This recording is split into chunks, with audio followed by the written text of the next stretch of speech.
പുള്ളി അത് കൈ കിട്ടി, അത് ഒരു കൈ കൊണ്ട് നൂർത്തിട്ട് പുള്ളി ഈ കൈ മുറിച്ചെടുത്തു. ഇങ്ങനെ ചുറ്റി മുറിച്ചിട്ട് ബോണല്ല ഇറച്ചിയെ മുറിക്കുന്ന ഇറച്ചി മൊത്തം മുറിച്ചിട്ട് പുള്ളി പറയാം ഇത് ഓടിച്ചപ്പത്തേന് ടക്കെന്നുള്ള ഒച്ച കേട്ട് ഈ മനുഷ്യൻ തന്നെ ഓടിക്കുന്ന എല്ല് ഓടിച്ച അല്ലേവന് ജീവനില്ല. അത് ഓടിച്ചിട്ട് പുള്ളി അവിടെ നിന്ന് ഇറങ്ങി തിരിഞ്ഞു നടന്നു. തിരിഞ്ഞ് അപ്പൊ ഒരു 2 മൈലോ 3 മൈലേ ഉള്ളൂ ഈ ചോരയും കൊണ്ട്. അപ്പൊ മൂന്നാമത്തെ ദിവസം പുള്ളി തിരിഞ്ഞു നടന്ന് ഈ വാതൊക്കെ വന്ന് കന്നടിച്ച് വീണുപോയി. വീണപ്പോ അവിടെ ഇച്ചിരി ചെളികളും കിടക്കുന്നുണ്ടായിരുന്നു, അതിനകത്തോട്ടാ വീണത്. എന്നിട്ട് ആ വെള്ളം വലിച്ചു കുടിച്ചു.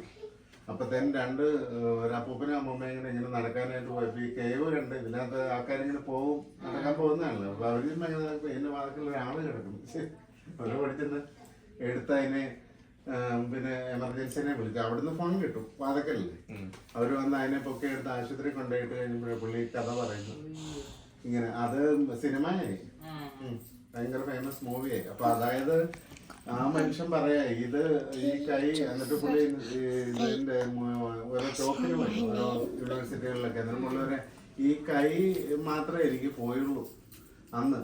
പക്ഷെ ഞാൻ അതിനെ പിന്നെ സർവൈവ് ചെയ്യാൻ നോക്കിയില്ലെങ്കിൽ എന്റെ ജീവനും പോയാലും ഞാൻ ഇവിടെ നിൽക്കുകയല്ല. അതായത് ഒരു കൈ പോയെന്ന് അർത്ഥമൊന്നുമില്ല, ഒരു കണ്ണു പോയെന്ന് അർത്ഥമുണ്ടല്ലോ, അല്ല ഒരു കാലില്ലെന്ന് അർത്ഥമുണ്ടോ. നമുക്ക് പട്ടാളത്തിൽ പോകുന്നവര് അല്ല അപകടത്തിൽപ്പെട്ട് കാല് പോകുന്ന അതൊക്കെ നിരാശനാകുന്നവനും ഉണ്ട്, പോസിറ്റീവ് അതിൽ നിന്ന് കയറി പോസിറ്റീവ് ആകുന്നവനും ഉണ്ട്. മൈൻഡിന്റെ പവറിലെ അതായത് ഭൂമിയിൽ നമുക്ക് തന്നിരിക്കുന്ന മൃഗങ്ങളെ കണ്ടിട്ടില്ലേ, ഈ ഒരു കൊമ്പൊടിഞ്ഞ ആന ഓടി പോകുന്നുണ്ട്, ഒരു കാലില്ലാത്ത മാൻ കുതിച്ച് പോകുന്നുണ്ട്.